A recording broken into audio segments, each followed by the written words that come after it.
Bueno, pues en este vídeo vamos a hablar acerca del funcionamiento del preprocesador, que es algo de lo que es posible que ya haya hablado en alguna ocasión, tal vez en algunos vídeos, hace mucho tiempo, pero realmente siempre por encima. Por ejemplo, muchas veces he hablado del include, que es esa especie de palabra clave mágica que importa definiciones como las de printf y que importan todos los prototipos que permiten que utilicemos las funciones de nuestro programa, pero realmente, ¿cómo funciona include? ¿Qué es lo que hace include? Bueno, pues include, al igual que el resto de palabras que empiezan por el símbolo de la almohadilla, son un conjunto de elementos reconocidos por el preprocesador. El preprocesador es un pequeño programa que se ejecuta antes que el resto de compiladores que hay involucrados a la hora de crear un programa en C, y es un pequeño módulo que se encarga de hacer una serie de operaciones básicas. Entre ellas retoca un poco el código fuente, por ejemplo, elimina cualquier tipo de salto de línea innecesario, elimina los espacios en blanco que no vengan a cuento, y aparte de mejorar el código para que el compilador lo tenga más fácil, una cosa que hace también es procesar ciertas palabras clave y operar en función de ellas, ¿vale? El preprocesador acepta una serie de palabras clave y en cuanto recibe esas palabras clave pues realiza una operación, y esa operación ocurre normalmente antes de que se ejecute el compilador, o sea que trabaja directamente sobre el código y las modificaciones son las que le envían al compilador, pero sin llegar a guardarlos. Por ejemplo, bueno, vamos a ver las distintas que hay. Include. El include lo que hace es incluir un archivo externo y literalmente lo que hace es quitar la línea de include y pegar el código de ese archivo en su lugar, ¿vale? Su sintaxis es include y luego el nombre de un archivo que puede ir metido o bien entre comillas o bien entre corchetes. ¿Qué diferencia entre cada uno de ellos? Pues bueno, por lo general deberíamos usar las comillas, ¿vale? Por ejemplo, include archivo.h, ¿vale? ¿Con esto qué es lo que hace el compilador? Pues, bueno, el preprocesador, mejor dicho, lo que hace es buscar un archivo llamado archivo.h en la misma carpeta en la que esté el código fuente. O sea, por ejemplo, preproc.c lo estoy guardando aquí, o sea que buscaría mi archivo.h aquí en esta misma carpeta, ¿vale? En la que esté preproc. Podría cargar una subcarpeta, por ejemplo, pues yo que sé, lib barra archivo.h, y en ese caso miraría en la carpeta lib que estuviera aquí dentro y buscaría archivo.h, o bien podríamos ponerle dos puntos para indicarle que busque en la carpeta superior, o podríamos combinarlo y hacer cosas de este tipo, ¿vale? Este es el comportamiento general y por lo general deberíamos usar las comillas. ¿Cuál es el problema? Pues que no siempre es lo más eficaz, y es que en algunos casos hay unos archivos .h que usamos tan a menudo que normalmente es más común tener instalados en el ordenador a nivel global y pedirle al compilador que mire en esa carpeta, pero de forma automática, ¿vale? Al compilador le podemos indicar una serie de carpetas por medio de algún parámetro que depende de cada compilador. Y lo que hará es mirar archivos.h también por defecto en esas carpetas, ¿vale? O sea, no solamente mirar en la carpeta donde esté el archivo, sino también mirar en ellas. Y en ese caso lo que hacemos es utilizar estos símbolos, mayor que y menor que. Por ejemplo, el compilador normalmente ya viene con la lección aprendida y sabe que la librería estándar de C está en una carpeta determinada, que en mi caso pues seguramente será usrlib algo tal vez. Pues no, usr barra include, por ejemplo, en mi ordenador, ¿vale? Aquí hay un montón de archivos cabecera que son usados por muchos programas, entonces lo que hace el compilador es decir, vamos a ver, por defecto, aunque no me digas nada, yo voy a mirar siempre en esta carpeta en busca de archivos. Entonces, como ya lo tiene aprendido, no necesitamos ponerle comillas, simplemente usamos estos simbolitos y con eso le decimos que busque en esas carpetas que le hemos dicho. Por defecto está esta, pero podemos añadir las que nos dé la gana. Por ejemplo, si estuviéramos trabajando en distintos proyectos y usáramos la misma librería siempre con las mismas cabeceras, podríamos tener las cabeceras en una carpeta separada y luego decirle al compilador simplemente, por medio de las opciones, que esto es algo que realmente depende de cada tipo de IDE y de cada proyecto, que busque por defecto también en una serie de carpetas, y con eso pues podríamos añadirlas a la ruta y podríamos usar también estos simbolitos, ¿vale? Pero por lo general el comportamiento es ese en cualquiera de los dos casos, sean comillas, sean mayor que menor que. Lo que hace es abrir un archivo que normalmente va a contener aparte de typedefs, estructuras, va a tener prototipos de funciones, va a tener todo ese tipo de cosas. No va a tener normalmente código, o no debería tener en teoría código. El código estaría reservado para los archivos .c, aunque nada está escrito, pero en teoría no debería haber. Define. Otra segunda directiva que es capaz de manejar el preprocesador es define, o define, si lo queréis pronunciar bien. Define se utiliza para indicarle al compilador una constante.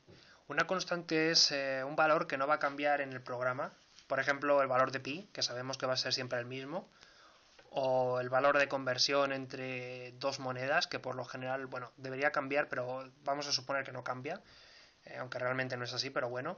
Pero en general está asociado con valores que no deberían cambiar, o por ejemplo, cuánto vale, cuánto es un kilobyte en bytes, eso es un valor que no debería cambiar por defecto, entonces definirlo en constantes está bien porque así nos aseguramos tenerlo separado y en vez de escribirlo varias veces podemos escribirlo una única vez y si queremos cambiarlo lo cambiamos una vez y punto.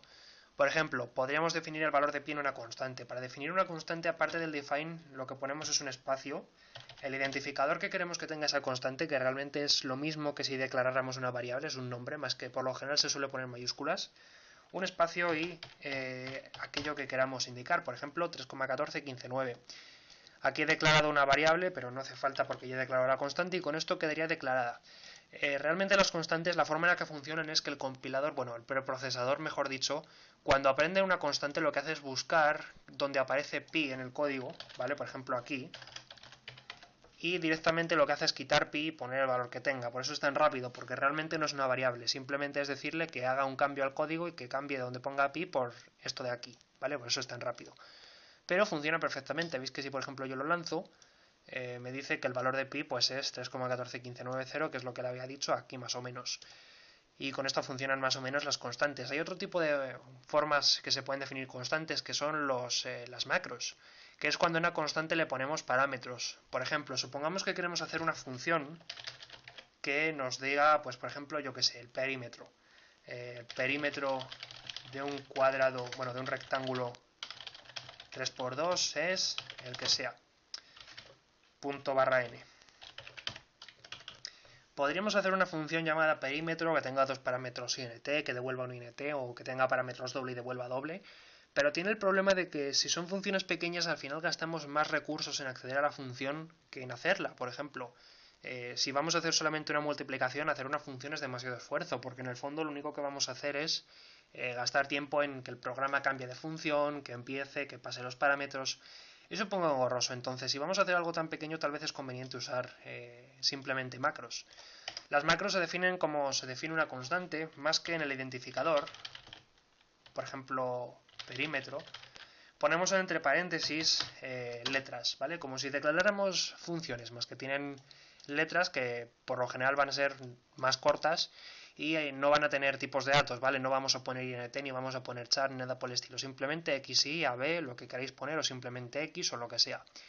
Y después, seguido de un espacio, pues por ejemplo lo que queremos que haga, que normalmente va a reducirse a una fórmula o a lo mejor hacer un printf o algo por el estilo. Por ejemplo, yo voy a poner 2 por x más 2 por y. Y también es conveniente que cuando hacemos fórmulas lo rodeemos con paréntesis, por si acaso, porque no sabemos lo que puede haber a la derecha y a lo mejor hay un operando de más prioridad y nos cargamos la función matemática porque el i se multiplica por lo que tenga al lado o se opera con lo que tenga al lado y esto no sale del todo bien. Pero esta es la forma más o menos. Perímetro x, y lo que hará es que reemplazará lo que hay aquí en las x y reemplazará lo que hay aquí por las y, ¿vale? Por ejemplo, podríamos llamar a esta función pues perímetro 3,2 y lo que hará el preprocesador es cambiar perímetro 3,2 por 2 por 3 más 2 por 2, ¿vale? No hace ninguna operación matemática, simplemente lo reemplaza y cambia los valores por lo que le corresponda, ¿vale? Sería como reemplazar de algo de forma irregular, ¿vale? No hemos puesto tipos de datos porque realmente lo único que hace es sustituirlo, ¿vale? O sea, no tiene sentido poner int porque no le va a dar tiempo al preprocesador a decir, pues esto es un entero. No, lo único que va a hacer es que el 3 lo va a poner aquí, ¿vale? De hecho, si yo pusiera, por ejemplo, una cadena, lo pondría tal cual y no se quejaría. Luego se quejaría ya el compilador cuando diga que estoy intentando multiplicar un número por una cadena, pero el preprocesador en teoría no debería quejarse porque lo único que hace es reemplazar cosas.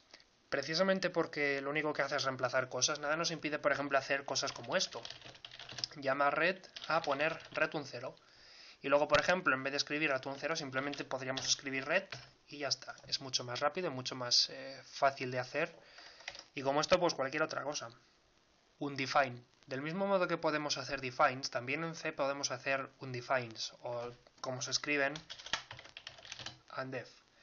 El undefined lo que nos permite es desdefinir, por llamar de algún modo, o eliminar de la lista de definiciones una constante. Por ejemplo, podríamos hacer undefpy y a partir de ese momento py dejará de existir como constante, y lo que ocurrirá es que si por aquí debajo ponemos algo como esto, el compilador ya no va a saber lo que es py, porque el preprocesador ya habrá dejado de traducirlo. O sea que si esto lo compilo, se va a quejar de que no sabe lo que es py, porque ya no existe como tal, ¿vale? Esto significa que en realidad los defines lo que hacen es actuar como si fuera un bloque, ¿vale? Entre un define y un undefined, si es que existe, reemplaza todo lo que haya, pero fuera del define y fuera detrás del undef, pues no reemplaza nada, ¿vale? De hecho, el define lo podemos definir donde nos dé la gana, no tiene por qué estar arriba, aunque es lo más normal, ¿vale? Podríamos a lo mejor simplemente definirlo y desdefinirlo luego, si lo que queremos es simplemente crear algún tipo de forma rápida de escribir una cosa repetidas veces, pero de cara afuera no va a existir. Ifdef, ifnedef, else, elif y endif. Todas estas funciones lo que hacen es trabajar de forma condicional con los defines, entonces, y el uso que tienen normalmente es para preguntarse si hay cosas definidas o no. Esto es útil porque, por ejemplo, muchos compiladores lo que hacen es definir algunas constantes por su cuenta dependiendo del sistema operativo. Por ejemplo, una constante llamada units para indicar que estamos trabajando en Unix, o una constante llamada Windows para indicar que estamos trabajando en Windows. Normalmente los compiladores multiplataforma como GCC o MinGW trabajan así, pero por lo general podemos utilizarlo nosotros como queramos. Tenemos unas cuantas. En primer lugar está ifdef, que funciona indicando el nombre de una constante, por ejemplo pi, y lo que hace es ejecutar el código que viene entre él y endif, solo si esta variable, o esta constante mejor dicho, ha sido declarada. Si no ha sido declarada, simplemente no ocurrirá nada. Pero del mismo modo que los ifs tradicionales, podemos cambiar esto usando la palabra clave else, y podemos hacer estructuras más complejas que hagan que, por ejemplo, se ejecute un código distinto según si la constante ha sido definida o no. Ojo con lo de ejecutar, realmente no se ejecuta nada, lo único que va a ocurrir es que el preprocesador, la parte que no le toque, no la va a incluir en el código, o sea, la va a eliminar y al compilador no le va a llegar, ¿vale? Por ejemplo, podríamos hacer ifdef perímetro, ¿vale? Y hacer que si no está definido perímetro, pues ponga no sé calcular perímetros, ¿vale? Algunos IDEs, como por ejemplo este, lo colorean de una forma un poco especial, ¿vale? Por ejemplo, aquí ha determinado que perímetro no está definida, no sé por qué, porque está aquí arriba, supongo que por el tema de la macro, y lo que ha hecho es poner esto más claro, por eso no se ve tan bien, pero bueno, en cualquier caso, ahora lo que se ejecutaría es el perímetro de un rectángulo es 3×2, que es 12, o sea que es 10, perdón, ya no sé leer. Pero si, por ejemplo, yo quitara esto, lo que se ejecutaría sería no sé calcular perímetros, ¿vale? Que repito, no es que se ejecute, ¿vale? Realmente, por ejemplo, ahora tal y como está, lo que haría el preprocesador es eliminar esto y dejar solo este printf, ¿vale? O sea que este printf no va a llegar al compilador ni siquiera, se va a encargar él de eliminarlo. Del mismo modo que tenemos ifdef, también tenemos ifnedef, que funciona justo de la forma opuesta, ¿vale? Simplemente comprobando si no está definido esto. Por ejemplo, podemos hacer que si no está definida una variable que se pueda llamar, yo que sé, hola, pues escriba no me has dicho que es hola.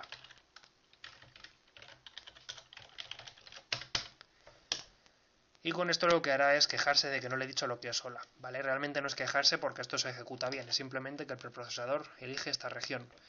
Uno de los usos más comunes del ifdef es el que se usa en combinación con define, que se usa normalmente para evitar que se carguen archivos cabecera múltiples veces, porque cada vez que ponemos include, como ya hemos dicho, el contenido de este archivo, de este código fuente, se reemplaza esta línea por lo que hubiera en ese archivo. Entonces, si este archivo de cabecera llama más includes, como por ejemplo aquí, y casualmente este include está llamando a este, pues lo que ocurrirá es que se duplicará otra vez porque se volverá a incluir este archivo y entonces tendremos estructuras declaradas dos veces, lo cual es un poco contradictorio y no puede ser. Entonces, uno de los usos más normales del ifdef es en las cabeceras .h poner al principio, lo voy a poner más grande, un ifnedef y poner el nombre del archivo que sea único, ¿vale? Por ejemplo, aquí estoy diciendo que si no está declarado stdio.h, pues que haga todo esto, ¿vale? Hasta aquí debajo que estará su endif correspondiente. Y si no está definido, pues lo primero que se hace es definirlo, ¿vale? Esto se hace por seguridad, por si acaso, para que así en el caso de que stdio se vuelva a incluir otra vez, el compilador va a ver que stdio.h ya está definido porque se ha definido aquí, y simplemente va a ignorarlo esto y no lo va a incluir, ¿vale? Porque si se incluyera otra vez, tendríamos problemas porque se quejaría de que, por ejemplo, estas funciones se han declarado ya anteriormente y no puede hacerse otra vez. Entonces es uno de los usos más comunes cuando trabajamos con archivos de cabecera. Por supuesto, aparte de lo que he comentado, hay un montón más, ¿vale? Veis que aquí Codeblocks me pone un montón más. Hay error, está pragma, está line, pero estas que son las que considero más importantes. Error se puede utilizar, por ejemplo, para que se imprima algo en el compilador. Cuando lo compilamos aquí desde la línea, que aparece mensajes, o en GCC, por ejemplo, pues se puede usar para obligar al compilador a imprimir algún tipo de mensaje o al preprocesador, ¿vale? Que va a salir algo por consola. O pragma, que se suele usar para hacer acciones específicas de cada compilador y que es una, una directiva que se usa bastante, pero que a la vez es un poco etérea porque en cada compilador puede funcionar distinto y no está muy estandarizado su uso, aunque últimamente se han puesto las pilas. Pero bueno, lo que he puesto aquí es lo más interesante. Ya sabéis que si hay alguna que no he dicho y que está aquí, pues normalmente cualquier manual o en cualquier página web o en Wikipedia se explica también, ¿vale? Esto es lo que yo considero más oportuno. Así que dicho eso, os he hablado un poquito del preprocesador y ya está. Así que nos vemos en próximos vídeos. Un saludo y hasta luego.